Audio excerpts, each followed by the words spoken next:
Hello नमस्कार, कैसे हैं आप सब। उम्मीद है बिल्कुल अच्छे होंगे।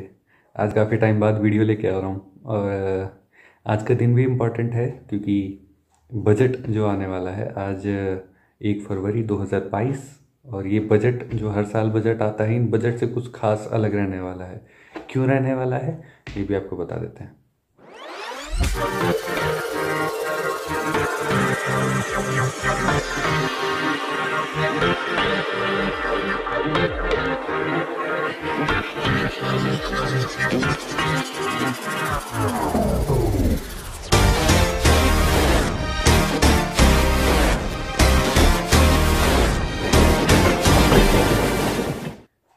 ये बजट जो अलग रहने वाला है उसमें देखिए, अभी इलेक्शंस का असर पड़ेगा। इलेक्शंस के बाद जो अभी आने वाले प्रोजेक्ट हैं, आने वाला जो टाइम है 2024 जिसमें एक और इलेक्शन होने वाले हैं, उन सभी चीज़ों को ध्यान में रखते हुए ये बजट लेकर आने वाला है। कैसे? मेरे पास व्हाट्सएप ग्रुप में काफ़ी मैसेजेस आ रहे थे, काफ़ी दिनों से आ रहे थे कि इस बार बजट में क्या डिमांड किया होगा, क्या डिमांड के साथ, और क्या उसमें मांगे अलग से रखी जा सकती हैं, हम बजट तक अपनी बात कैसे पहुंचा सकते हैं। ये सब चीज़ें मैं आपको बता देता हूँ। तो अभी क्या है कि कुछ टाइम तक बजट जो था, कुछ टाइम पहले तक अलग अलग बजट आया करता था। रेल बजट अलग और जो सामान्य बजट है वो अलग, आर्थिक बजट जो कहते हैं जिसे। लेकिन 2015 से जो मोदी सरकार का जो पहला कार्यकाल था उसमें इन सभी बजट को एक साथ मर्ज कर दिया। थोड़ा कॉम्प्लिकेटेड हो गया है, लेकिन अब उनकी कुछ अलग से स्ट्रेटजी रही होगी, उस बारे में ज़्यादा जानकारी नहीं है क्यों किया। लेकिन ये था कि रेल बजट जब अलग था तो काफ़ी सुविधाएं हुआ करती थी। पहला, जैसे आज 1 फरवरी को सामान्य बजट आने वाला है तो 2 फरवरी को रेल बजट आया करता था।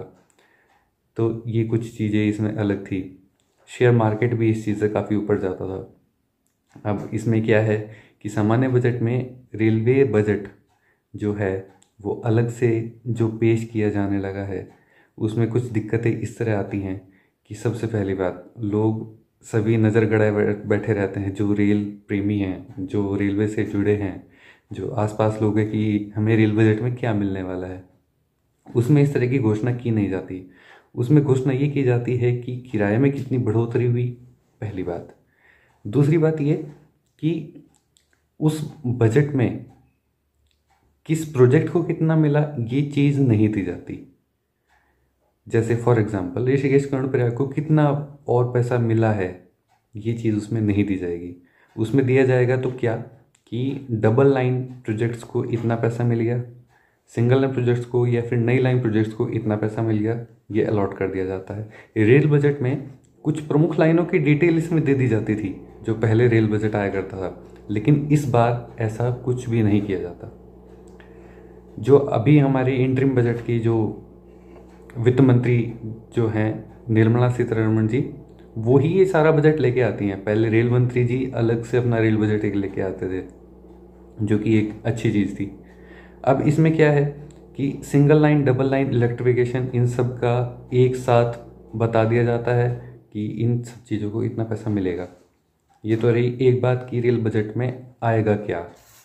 अब आएगा क्या, इस चीज़ में भी काफ़ी सारे क्वेश्चन जुड़े हुए हैं कि मेरे पास व्हाट्सएप ग्रुप में जैसे मैसेज आ रहे थे कि हमारे पास में जो लोकल एमपी हैं उन्होंने क्या डिमांड रखी है, क्या इसकी लिस्ट मिल सकती है। नहीं, इसका आंसर नहीं है। नहीं इसलिए है क्योंकि रेल बजट में क्या डिमांड रखी जाती है या फिर नॉर्मल बजट में कोई भी अगर डिमांड रखी जाती है, कोई एमपी या फिर लोकल जो विधायक है वो अगर डिमांड रखेंगे तो फिर बहुत ही कॉम्प्लिकेटेड हो जाएगा।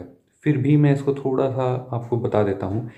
आज इस साल अभी फरवरी से ही, और फरवरी और मार्च तक में जो इलेक्शंस होने वाले हैं, 5 राज्यों के चुनाव हैं, उनमें उत्तर प्रदेश और उत्तराखंड ये प्रमुख हैं।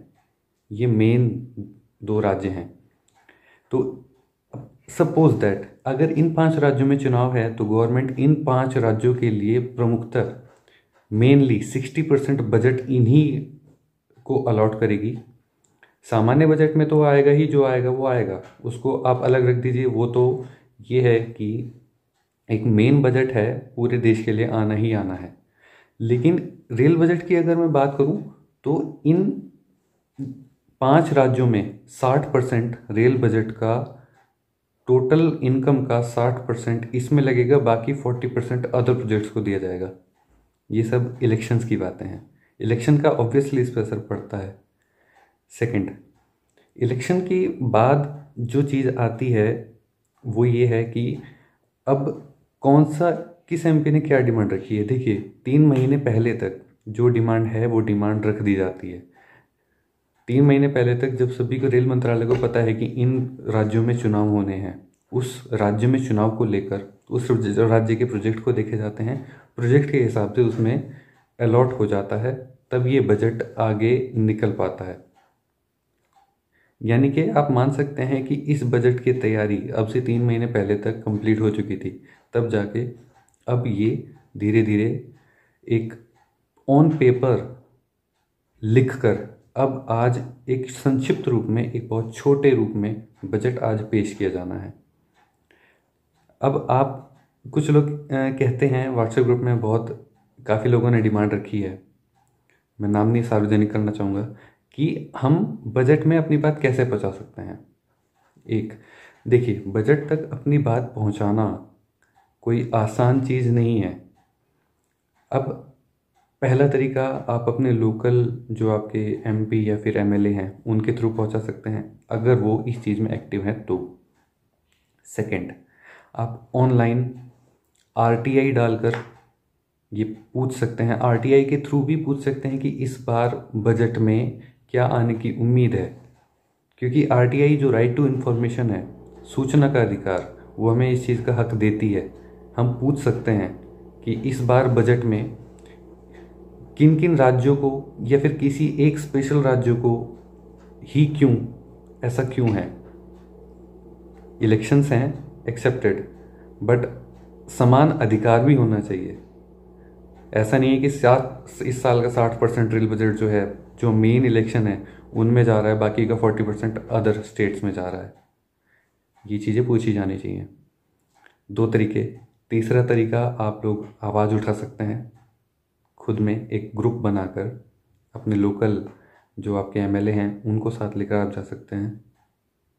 ये कुछ चीज़ें आ जाती हैं। अब ये तो रही पॉलिटिकल चीज़ें। दूसरी तरफ मैं आपको बताना चाहूँगा कि जो बजट आएगा, उस बजट में अभी फ़िलहाल जो प्रोजेक्ट चल रहे हैं, बजट का उन पर कोई असर नहीं पड़ेगा। क्योंकि जो ये लिस्ट है जो मैं आपके सामने रेल बुलेटिन्स वगैरह लेके आता हूँ, हालांकि काफ़ी टाइम से नहीं आए हैं, जो ये लिस्ट है, इस लिस्ट पर इस चीज़ का कोई असर नहीं पड़ेगा। हाँ, इतना ज़रूर है कि कभी किसी प्रोजेक्ट को 10 रुपये मिल जाते हैं, किसी प्रोजेक्ट को 10 करोड़ से लेकर 1000 करोड़ तक मिल जाते हैं। अब यही कुछ चीज़ें हैं। तो जो हमारे पास अभी तक रेल बुलेटिन है, उनमें से कुछ प्रोजेक्ट्स में अभी तक पैसा नहीं आया है, उम्मीद है कि इस साल आएगा। सेंट्रल गवर्नमेंट पैसा अलग रिलीज़ करती है, और जो नई लाइनें हैं उनके लिए स्टेट गवर्नमेंट अलग पैसा रिलीज़ करती है भूमि अधिग्रहण के लिए। तो ये 2 चीज़ें इंपॉर्टेंट हैं कि सेंट्रल गवर्नमेंट जो पैसा रिलीज़ करेगी वो प्रोजेक्ट को कंप्लीट करने के लिए जो मूलभूत सुविधाएं हैं, जैसे रेल की तरफ से पटरियाँ और अलग एसेट्स जो आते हैं उन्हें कंप्लीट करने के लिए, लेकिन ज़मीन जो खरीद के देगी वो राज्य सरकार देगी। तो इस चीज़ का आप मान सकते हैं कि अगर सेंट्रल गवर्नमेंट में रेल बजट में किसी लाइन को कुछ पैसा दिया है तो वो उस चीज़ को काम कंप्लीट करने के लिए, उसके एसेट्स के लिए है, ना कि ज़मीन खरीदने के लिए। ये कुछ चीज़ें आ जाती हैं। अब इस बजट में आने क्या वाला है इसका तो कुछ खास कंफर्म नहीं है, लेकिन मैं आपको फिर भी एक हिंट दे सकता हूँ कि जो 5 राज्यों के इलेक्शंस हैं, इन 5 राज्यों के इलेक्शन के हिसाब से ही आगे ये रेल बजट डिसाइड होगा कि इस रेल बजट में क्या आने वाला है। वही मैंने आपको बताया, 60% जो 5 राज्यों के इलेक्शंस हैं उसमें जाएगा, बाकी 40% अदर कंट्री में जो स्टेट्स हैं उसमें जाएगा। ये इसका सीधे सीधा कैलकुलेशन है। बाकी अगर रेल बजट की लगातार जो अपडेट आती रहेगी वो हमारे ग्रुप में है ही। आज का दिन वैसे भी इम्पोर्टेंट है और हम सभी इसमें लगे हुए हैं। जो भी बजट में आएगा वो आपको ग्रुप में शेयर किया जाएगा। पिंक बुक मैं आपको पहले ही बता दूं, पिंक बुक जो आएगी मार्च अप्रैल के तक में आएगी। रेल बजट की पिंक बुक हर एक डिवीज़न हर एक जोन की आती है, तो वो पिंक बुक अपने अलग टाइम पे आएगी। कितना पैसा किसको मिला वो हम तभी बता पाएंगे। अभी इंस्टेंट या फिर रेल बजट के जस्ट आने के बाद वो हम नहीं बता पाएंगे। तो फ़िलहाल के लिए इतना ही। आगे लगातार अपडेट्स के लिए देखते रहिएगा। Thank you.